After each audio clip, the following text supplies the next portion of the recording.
As you know, I believe that the culture and the arts reveal the soul of the nation.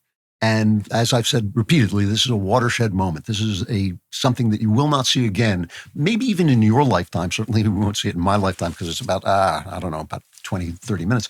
But let me tell you a story. When I was in Hollywood, I was at Sony. I think I've told this story once before, but I was in a meeting at Sony with this lady executive, and she was sitting with it was in a ground floor office with a big window in back of her. And while we're chatting, it was just a meet and greet, as they call it. While we're chatting, I see a trailer out back, like a trailer home out back. And I see people coming up to it like it's a religious relic and touching it, kind of with this awe-inspiring and repeatedly taking pictures of it. And finally, in the middle of this meeting where, I'm looking for work, I said, what is happening out there? Why are they going? And she said, well, that is the trailer where Walter White from Breaking Bad made his meth. Remember, he had that trailer lab. And for those of you who never saw Breaking Bad, it's about a weak failure of a man who's a chemist. He's a chemist's teacher, and he finds himself and restores himself by becoming an evil drug kingpin. So he's a weakling, and then he becomes powerful, but he also becomes evil. And this was part of an artistic movement, an artistic moment.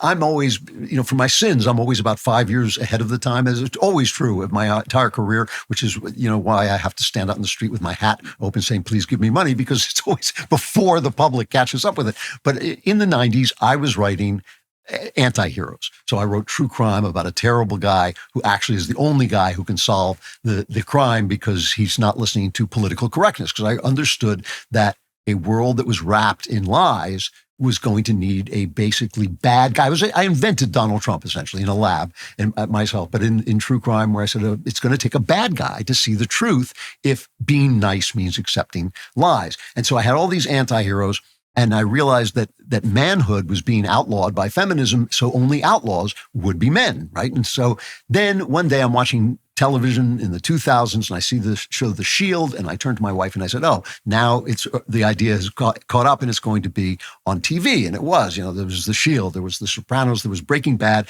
and all these bad guys on TV.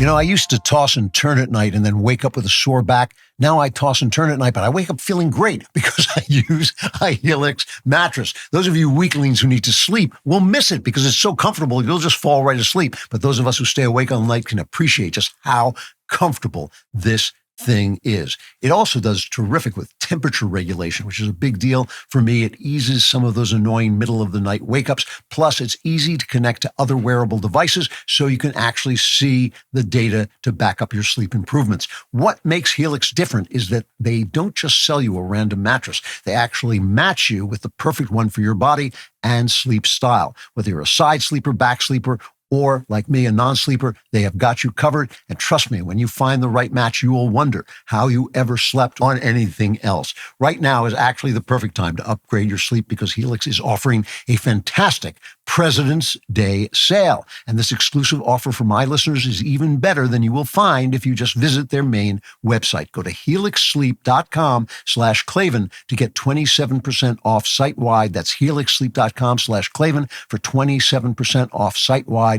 helixsleep.com/ how do you spell it? Klavan, there are no E's in Klavan.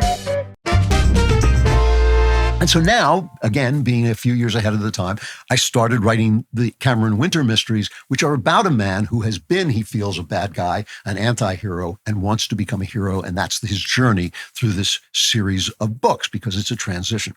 So now Vince Gilligan, the creator of Breaking Bad, wins the WGA's big writing award. That's the Writer Guild of America, of which I'm a member. And he gets up and he makes a speech, and he says this, cut 11. And Walter White is, because of the work they did, he's one of the all-time great bad guys.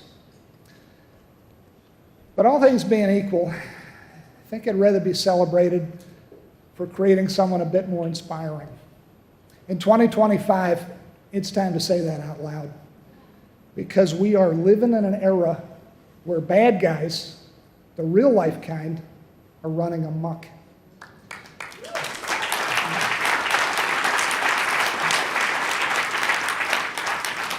Bad guys who make their own rules. Bad guys who, no matter what they tell you, are only out for themselves. Who am I talking about? Well, This is Hollywood, so guess. So obviously it's Donald Trump. So now he sees that the product of his work has been the great evil, the satanic evil of Donald Trump. He's in Hollywood. So that's what he says. So what's the answer? How are we going to stop this horrible Donald Trumpian culture? He goes on, cut 12. I have a proposal. It certainly won't fix everything, but maybe it's a start. I say we write more good guys.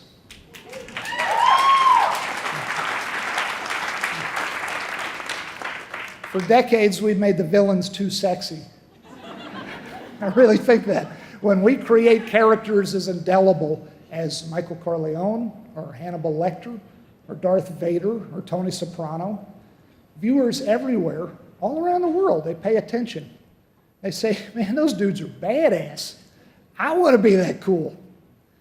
When that happens, fictional bad guys stop being the cautionary tales that they were intended to be.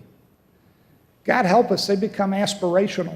So we have to write more good guys. I agree with him. I think it is time for us to rediscover what it means to be a heroic man. See, here's the problem.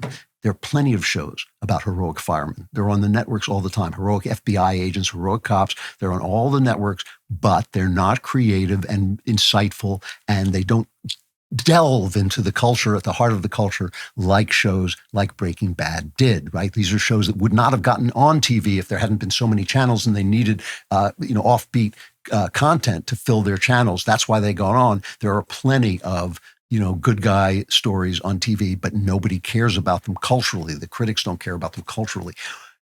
Here's the thing.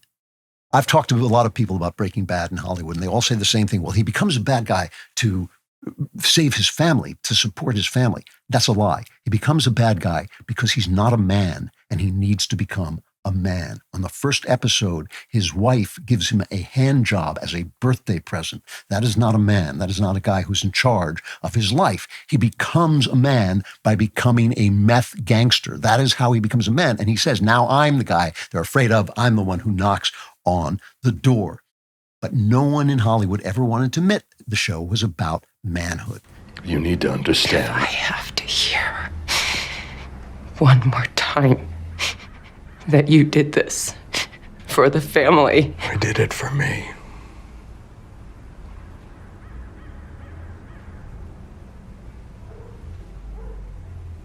I liked it.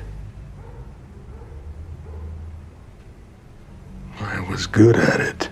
You can't be a good guy in a bad society by protecting the society. You can only be, if you're a man and you're in an oppressive society, you can only be a renegade. And if you're arresting people for prayer, and if you're hating men for being manly, and if you denigrate and dismiss women for being feminine, for being mothers and homemakers and wives, the man is going to be an outlaw. He's going to be the Andrew Tate who dominates and domineers women. He's going to be the guy who holds up a liquor store and does not care what the police think, because the police are just as bad as he is. Leftist society is bad. It kills babies in the womb. That's bad. That is immoral. It is wrong. It is an atrocity.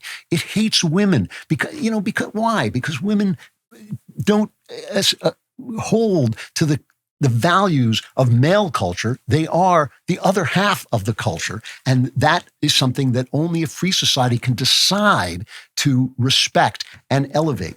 Leftism is racism because it uses race to divide us so it can sell us things that we don't want. It's authoritarian because it basically says the government can distribute wealth better than a free market, which is a lie. And when you give all your money to the government, you've given your life to the government, because your money is your time and your time is your life. The left and the right are both mad at JD, at our vice president, because he told an unbearable truth.